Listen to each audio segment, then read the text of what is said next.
If I were to ask you how you define the word surrender, what would you say?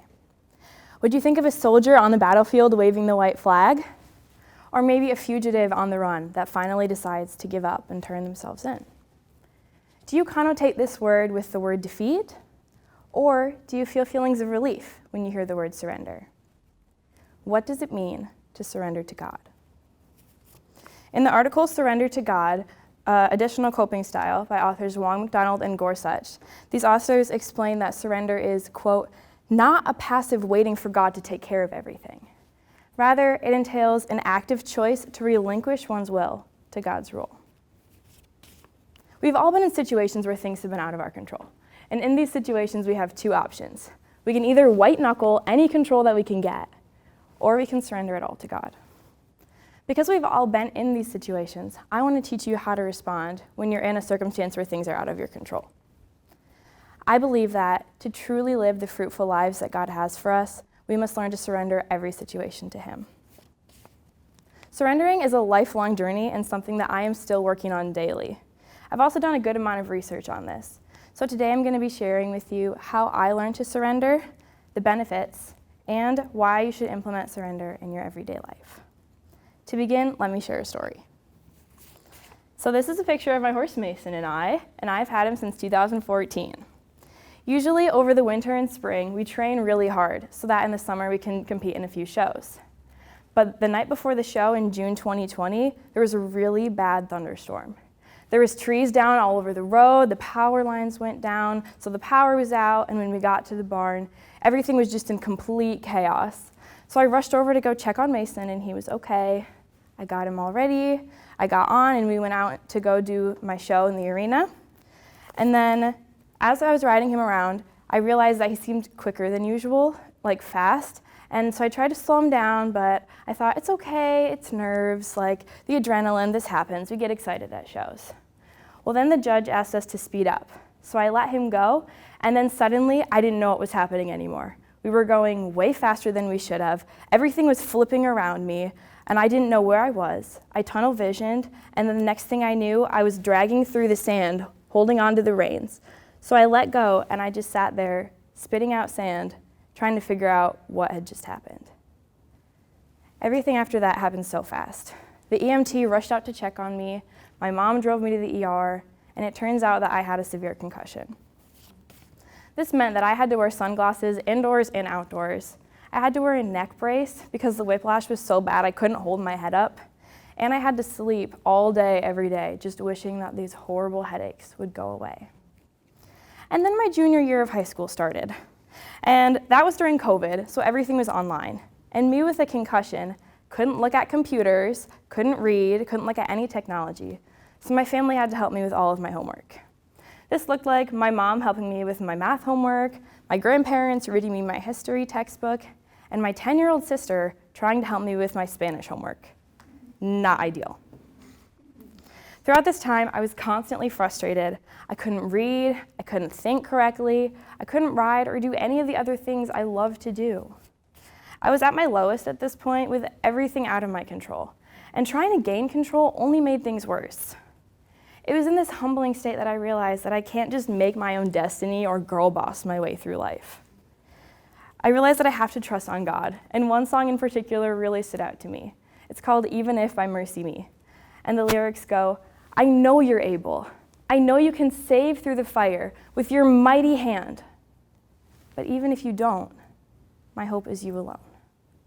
I know the sorrow, I know the hurt would all go away if you just say the word. But even if you don't, my hope is you alone. And that's when I realized this is surrender, knowing that we're not in control, that difficult things happen, but trusting in God as our only hope. After I recovered, I could look back and see how much I had grown spiritually because I learned to lean on God and trust that He was good and that He's with me through everything. And that's why I believe that surrendering is so necessary for us as Christians, because it teaches us to lean on God through any situation. Surrender not only demonstrates our trust in God, but it also has many benefits. In Matthew 11:30, Jesus is speaking to His disciples, and He says, "For my yoke is easy and my burden is light." Here he is telling his disciples to lean on him and he will help them with their burdens because he knows that they're too heavy for them to carry on their own. And Isaiah 40:31 says, "They who wait for the Lord shall renew their strength. They shall mount up with wings like eagles. They shall run and not be weary. They shall walk and not faint." This verse does not connotate surrender in the way that we normally think of, which is just this slow, agonizing process where the best part is really the end. Instead, it reveals surrender as a way through which God renews us and empowers us and draws us closer to him. Many studies have also shown the benefits of surrender. In an article by Kelly Pugh, she explains that relinquishing control to God can actually be a very useful coping mechanism in dealing with situations that are out of our control.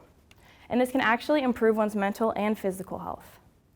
In this article, she also references a study that looked at college students and pregnant women and found that those who surrendered actually saw lower levels of stress. So if other college students, just like us, were able to increase their relationship with God, decrease their stress levels, we can too. So why practice surrender in the daily? Well, if you look around at our culture, it is very clear to see that we very much struggle with patience and trust.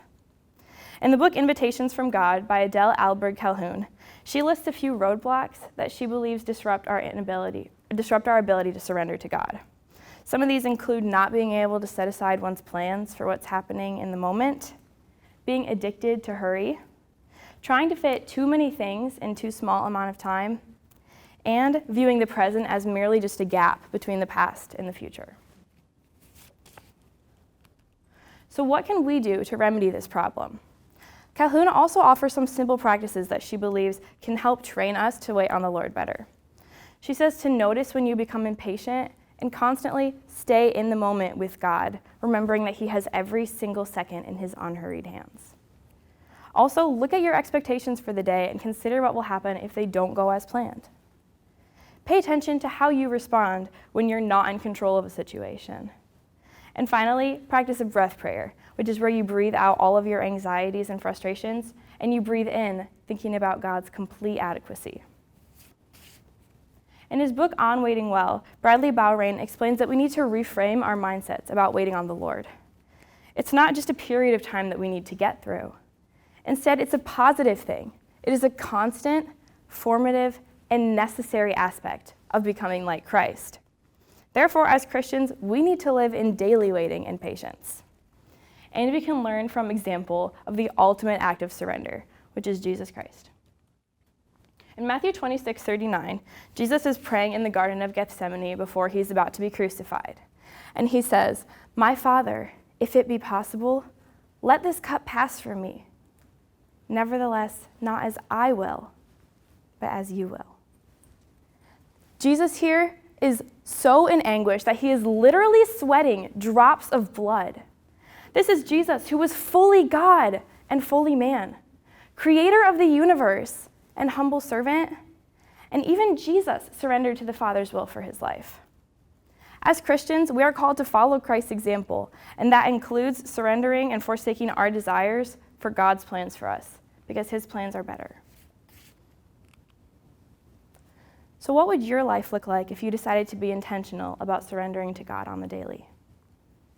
Can you picture it? Maybe when you're stuck at a red light and you're frustrated because it just won't turn green, you use it as an opportunity to thank God that he has every single second in his hands and he is outside of time. Or when you're rushing on your long walk across campus to try to get to class on time, use it as an opportunity to thank God for the beautiful creation that he has made and he has blessed us with. And when you're upset because you still haven't gotten a response back about that job application that you submitted months ago, thank God that he is in control and trust that he is going to open doors in ways that you could never even imagine. Lately, I've been working on trying to surrender my homework because oftentimes I find myself just trying to take it all on myself and trying to power through and just do it all on my own. And that is way too much pressure for me to bear.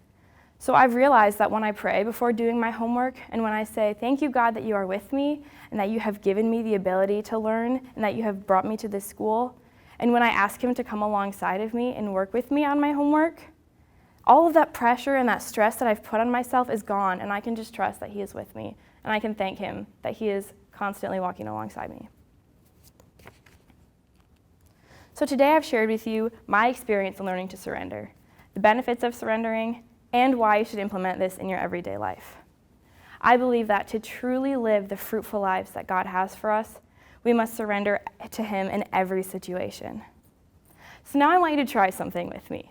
On the count of 3, we're all going to practice the breath prayer. So we're going to blow out, thinking about all of our frustrations and all of our control, and then just breathe in, thinking about God's complete sovereignty and adequacy. 1, 2, 3.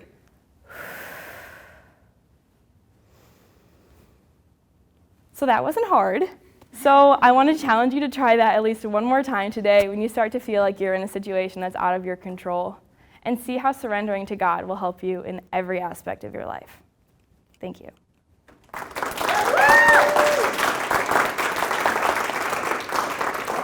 You want this? All right. Thank you very much, Natalie. Now we have the privilege of being able to ask Natalie a couple questions, anything from the research or from the findings that she has shared from today. So yeah, Sam, Natalie, we'd love to hear from you guys. Any questions or thoughts from, yes, Hannah?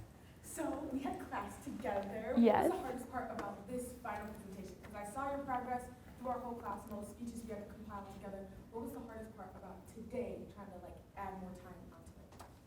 You mean like different from when we had it in class? Yeah. I think it was hard because I've grown since last semester. I feel like I've changed a lot. So I wanted to incorporate these new, my new experiences and my ability to better lean on God now, and I'm still working on it. And so I wanted to be able to incorporate that, but still keep all of the bones of what I had from last semester. So probably just that. So proud of you. Thank you. Other questions?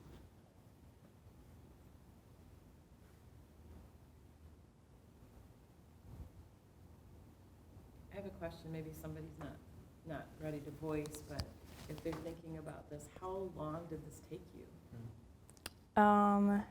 So over the semester we did so this is a project from last semester, and so over the semester, every couple of weeks we would have a new speech to present, and then at the end we would compile our favorite speeches together into the thematic presentation.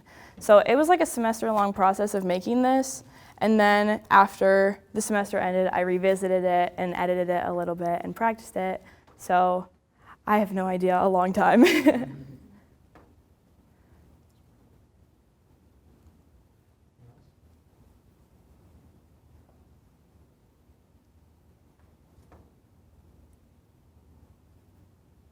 All right.